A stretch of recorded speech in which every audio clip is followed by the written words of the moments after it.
ओम शांति। आज 30 मार्च 2024 दिन शनिवार की साकार मुरली। आइए अब सुनते हैं मीठे बाप दादा के मधुर महावाक्यों को। मीठे बच्चे, प्राण दान देने वाला बाप है। वह नॉलेज ऐसी देते हैं जिससे प्राण दान मिल जाता है। ऐसे प्राण दान देने वाले बाप को प्यार से याद करो। प्रश्न: किस आधार पर 21 जन्मों तक तुम्हारे सब भंडारे भरपूर रहते हैं? उत्तर: संगम युग पर तुम बच्चों को जो नॉलेज मिलती है, यह सोर्स ऑफ इनकम है। इस पढ़ाई के आधार से सब भंडारे भरपूर हो जाते हैं। इस पढ़ाई से 21 जन्मों की खुशी मिल जाती है। ऐसी कोई चीज़ नहीं जिसके प्राप्ति की इच्छा रहे। बाबा नॉलेज का दान ऐसा देते हैं जिससे आत्मा क्या से क्या बन जाती है। ओम शांति। भगवानुवाच सालिग्राम समझाते हैं, शिव बाबा हमको पढ़ाने आते हैं। बच्चे जानते हैं, वही सृष्टि के आदि मध्य अंत को जानते हैं। बच्चों को अब कोई नई बात नहीं लगती, समझ में आ गया है। मनुष्य तो सब भूले हुए हैं। जिसने पढ़ाया उनके बदले पहले नंबर में पढ़ने वाले का नाम डाल दिया है। तुमको पढ़ते पढ़ते यह बात सिद्ध करनी है। भारत के शास्त्रों की ही बात है और धर्म के शास्त्रों की नहीं। भूल ही भारत के शास्त्रों की है। तुम्हारे सिवाय यह बात और कोई सिद्ध नहीं कर सकता। बच्चे जानते हैं यह अनादि ड्रामा है, फिर भी रिपीट होगा। तुम मनुष्य मात्र को सुधारने का पुरुषार्थ करते हो। मनुष्य जब सुधरते हैं तो दुनिया ही सुधर जाती है। सतयुग है सुधरी हुई नई दुनिया और कलयुग है अनसुधरी हुई पुरानी दुनिया। यह भी तुम बच्चे अच्छी रीति समझते हो और धारण कर समझाने लायक भी बनते हो। इसमें बड़ी रिफाइनेंस चाहिए। बाबा तुमको कितना रिफाइन कर समझाते हैं, सुधारते हैं। बाप कहते हैं जब तुम सुधर जाते हो फिर मुझे सुधारने की ज़रूरत नहीं रहती। तुम अनार्य बन पड़े थे, अब आर्य अर्थात देवी देवता बनना है। सो तो सतयुग में ही होंगे।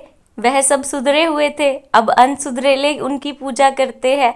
यह किसकी बुद्धि में नहीं आता कि हम उनको क्यों सुधरेले कहते हैं। है सब मनुष्य जो सुधरेले आर्य थे, वही सब अनसुधरेले बने हैं। आर्य और अनार्य, बाकी वह जो आर्य समाज है वह मठ पंथ है। यह सब झाड़ से क्लियर समझ सकते हैं। यह है मनुष्य सृष्टि का झाड़। इसकी आयु 5000 वर्ष है। इसका नाम कल्प वृक्ष है, परंतु कल्प वृक्ष अक्षर से मनुष्य की बुद्धि में झाड़ नहीं आता है। तुमको झाड़ के रूप में समझाया है। वह कह देते कल्प लाखों वर्ष का है, बाप कहते 5000 वर्ष का है। और कोई कितनी आयु सुनाते, कोई कितनी, पूरा समझाने वाला कोई है ही नहीं। आपस में कितना शास्त्रवाद करते हैं। तुम्हारी तो यह रूह ज्ञान है, तुम सेमिनार करते हो, इसको रूह ज्ञान कहा जाता है। प्रश्न उत्तर समझने के लिए भी करते हैं। बाबा जो कुछ तुमको सुनाते हैं उससे ही टॉपिक निकाल तुम सुनाते हो। वो लोग क्या सुनाते हैं यह भी तुम जाकर सुनो, फिर आकर सुनाना चाहिए कि इस प्रकार का वाद विवाद चलता है। पहले तो यह समझाना है कि गीता का भगवान कौन। भगवान बाप को भूलने कारण बिल्कुल चट खाते में आ गए हैं। तुम बच्चों का तो बाप से लव है, तुम बाबा को याद करते हो।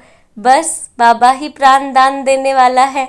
नॉलेज का दान ऐसा देते हैं जो क्या से क्या बन जाते हैं। तो बाप पर लव रहना चाहिए। बाबा हमको ऐसी ऐसी नई बातें सुनाते हैं। हम श्री कृष्ण को कितना याद करते हैं, वह कुछ देता ही नहीं। श्री नारायण को याद करते हैं, याद करने से कुछ होता है क्या? हम तो कंगाल के कंगाल ही रह गए। देवताएं कितने सोलवेंट थे, अब सभी आर्टिफिशियल चीजें हो गई है। जिसका दाम नहीं उनका आज दाम हो गया है। वह अनाज आदि के दाम की बात ही नहीं। सबको अपनी अपनी प्रॉपर्टी आदि है, कोई अप्राप्त वस्तु नहीं जिसके प्राप्ति की इच्छा रहे। बाप कहते हैं मैं तुम्हारा भंडारा भरपूर कर देता हूँ। तुमको ऐसी नॉलेज देता हूँ जिससे तुम्हारा भंडारा भर जाता है। तुम्हारी बुद्धि में है knowledge is source of income. Knowledge ही सब कुछ है। इस पढ़ाई से तुम कितना उच्च बनते हो। पढ़ाई का भंडार है ना, वह टीचर्स पढ़ाते हैं, उनसे अल्पकाल का सुख मिलता है। इस पढ़ाई से तुमको 21 जन्म का सुख मिलता है। तुम बच्चों को बहुत खुशी होनी चाहिए। यह समझने में टाइम लगता है। जल्दी कोई समझ ना सके, कोटों में कोई निकलता है। आधा कल्प सभी मनुष्य एक दो को गिराते ही आए हैं, चढ़ाने वाला एक बाप है। बेहद की पढ़ाई पढ़ाने वाले के बदले पढ़ने वाले का नाम डाल दिया है। दुनिया इन बातों को नहीं जानती, कहते हैं भगवानुवाच पढ़ा कर गए, फिर उनका कोई शास्त्र रहता नहीं। सतयुग में कोई शास्त्र है ही नहीं, यह सब है भक्ति मार्ग के शास्त्र। कितना बड़ा झाड़ है, भक्ति की है अनेक टाल, टालियां ना हो तो झाड़ का नाम भी ना रहे। यह सब धारणा करने की बातें हैं, तुम धारणा करते हो। पढ़ाने वाला तो पढ़ाकर गुम हो जाता है, पढ़ने वाले आकर विश्व के मालिक बनते हैं।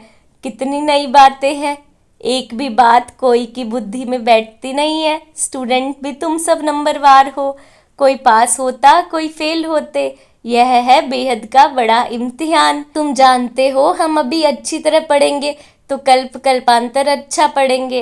अच्छा पढ़ने वाले ही उच्च पद पाते हैं। नंबरवार सब जाएंगे, सारा क्लास ट्रांसफर होता है, नंबरवार जाकर बैठते हैं। यह ज्ञान भी आत्मा में है, अच्छा या बुरा संस्कार आत्मा में है। शरीर तो मिट्टी है, आत्मा निर्लेप हो नहीं सकती। 100% सतोप्रधान और 100% तमोप्रधान कौन है, यह भी तुम समझते हो। पहले तो गरीबों को उठाना पड़े, वह पहले आएंगे। गुरुओं के भी अच्छे अच्छे अनन्य शिष्य जब आएंगे तब उन सब की बुद्धि खुलेगी। देखेंगे यह तो हमारे ही पत्ते निकलते जाते हैं, यहाँ के जो होंगे वह तो निकल आएंगे।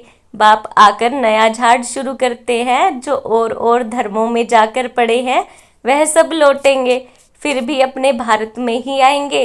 भारतवासी ही थे ना, हमारी डाल के जो है वह सब आ जाएंगे। आगे चलकर तुम सब समझते जाएंगे। अब बाहर से सबको धक्का मिलता जाता है, जहाँ जहाँ बाहर वाले हैं उनको भगाते रहते हैं। समझते हैं यह बहुत धनवान हो गए हैं, यहाँ वाले गरीब हो गए हैं। पिछाड़ी में सबको अपने अपने धर्म में जाना होता है, आखिर सब अपने अपने घर तरफ भागेंगे। विलायत में कोई मरता है तो उनको भारत में ले आते हैं, क्योंकि भारत है फर्स्ट क्लास पवित्र भूमि। भारत में ही नई दुनिया थी। इस समय इसको वॉइसलेस वर्ल्ड नहीं कह सकते, यह है विशेष वर्ल्ड, इसलिए बुलाते हैं हे पतित पावन आओ, आकर हमारा पावन बनाओ। भल दुनिया तो यही है, परंतु इस समय दुनिया में कोई पावन तो है नहीं। पावन आत्माएं मूल वतन में है, वह है ब्रह्म है तत्व। सब पावन बनकर वहां जाएंगे, फिर नंबरवार आएंगे पार्ट बजाने। आदि सनातन देवी देवता धर्म का यह फाउंडेशन है।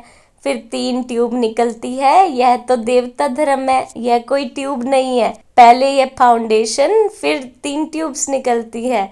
मुख्य है 4 धर्म, सबसे अच्छा धर्म है यह ब्राह्मण धर्म। इनकी बहुत महिमा है, हीरे जैसा तुम यहाँ बनते हो। बाप तुमको यहाँ पढ़ाते हैं तो तुम कितने बड़े हो, देवताओं से भी तुम ब्राह्मण बड़े नॉलेजफुल हो। वंडर है ना, हम जो नॉलेज लेते हैं वह हमारे साथ चलती है, फिर वहाँ नॉलेज को ही भूल जाते हैं। तुम जानते हो पहले हम क्या पढ़ते थे, अब हम क्या पढ़ते हैं।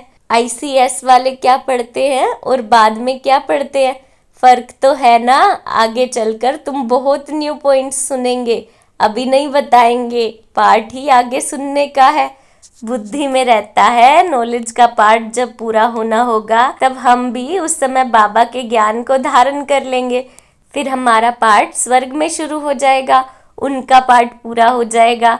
बुद्धि में बहुत अच्छी धारणा चाहिए। सिमरन करते रहो, बाप को याद करते रहो। याद नहीं होगी तो कम पद पाएंगे। बाप को याद करते करते शरीर का मान निकल जाएगा। सन्यासी भी इस अवस्था के अभ्यास करते करते शरीर छोड़ देते हैं, परंतु उन्हों का रास्ता अलग है, इसलिए उनको फिर जन्म लेना पड़ता है। फॉलोअर्स समझते हैं वह ब्रह्म में लीन हो गया, फिर वापस आ नहीं सकता। बाप समझाते हैं वापस कोई भी नहीं जा सकते। पिछाड़ी में सब एक्ट्रेस जब स्टेज पर आएंगे तब फिर घर जाएंगे। वह है हद का विनाशी नाटक, यह है बेहद का अविनाशी नाटक। तुम अच्छी तरह समझा सकते हो, यह ड्रामा जू मिसल चलता है। वह तो फिर छोटे छोटे ड्रामा बनाते हैं, झूठी फिल्में बनाते हैं, उनमें थोड़ी अच्छी बातें होती है। जैसे विष्णु अवतरण दिखाते हैं, ऐसे नहीं ऊपर से कोई उत्तर आता है। लक्ष्मी नारायण पार्ट बजाने आते हैं, बाकी ऊपर से कोई नहीं आते हैं। अब तुम बच्चों को बाप पढ़ाते हैं तब यह बातें तुम सब समझ सकते हो। पहले तुम भी तुच्छ बुद्धि थे, जब बाप ने समझाया है तब तुम्हारे कपाट खुल गए हैं। इतना समय जो कुछ सुना वह कोई काम का नहीं था और ही गिरते गए, इसलिए तुम सबसे लिखवाते हो। जब लिख कर देवे तब समझा जाए, कुछ बुद्धि में बैठा है। बाहर से आते हैं, फॉर्म भराते हैं तो मालूम पड़े हमारे कुल का है। मूल बात है बाप को जानना, समझे कि बरोबर कल्प कल्प बाप हमको पढ़ाते हैं। यह पूछना है कब से पवित्र बने हो। जल्दी नहीं सुधरते, घड़ी घड़ी माया पकड़ लेती है, देखती है कच्चा है तो हप कर लेती है। कई महारथियों को भी माया हप कर गई।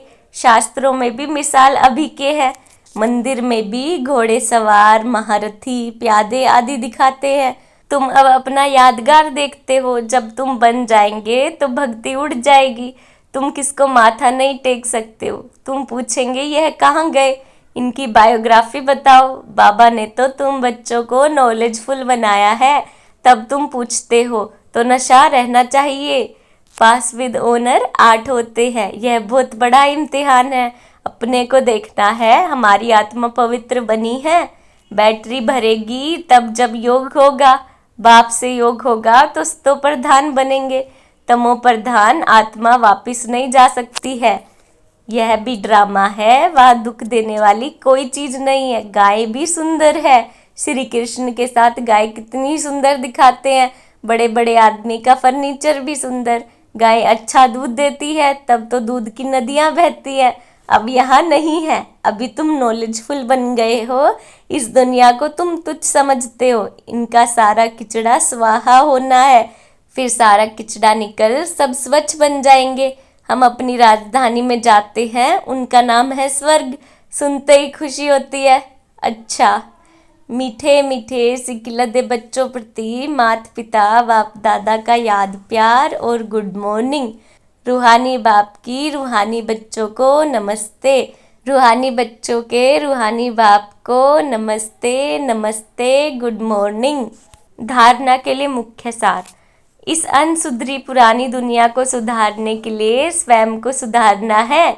अपनी बुद्धि को बाप की याद से रिफाइन बनाना है। आपस में रूहरियान करनी है, वाद विवाद नहीं। नॉलेज का दान दे, सर्व का भंडारा भरपूर करना है। वरदान। समान की सीट पर स्थित हो, शक्तियों को ऑर्डर प्रमाण चलाने वाले विशाल बुद्धि भव। अपनी विशाल बुद्धि द्वारा सर्व शक्तियों रूपी सेवाधारियों को समय पर कार्य में लगाओ। जो भी टाइटल डायरेक्ट परमात्मा द्वारा मिले हुए हैं, उनके नशे में रहो। समान की स्थिति रूपी सीट पर सेट रहो तो सर्व शक्तियाँ सेवा के लिए सदा हाजिर अनुभव होंगी, आपके ऑर्डर के इंतजार में होंगी। तो वरदान और वर्षे को कार्य में लगाओ। मालिक बन, योग युक्त बन, युक्ति युक्त सेवा सेवाधारियों से लो तो सदा राजी रहेंगे, बार बार अर्जी नहीं डालेंगे। स्लोगन। कोई भी कार्य शुरू करने से पहले विशेष यह स्मृति मर्ज करो कि सफलता मुझ श्रेष्ठ ब्राह्मण आत्मा का जन्मसिद्ध अधिकार है। कोई भी कार्य शुरू करने से पहले विशेष यह स्मृति मर्ज करो कि सफलता मुझ श्रेष्ठ ब्राह्मण आत्मा का जन्मसिद्ध अधिकार है। ओम शांति।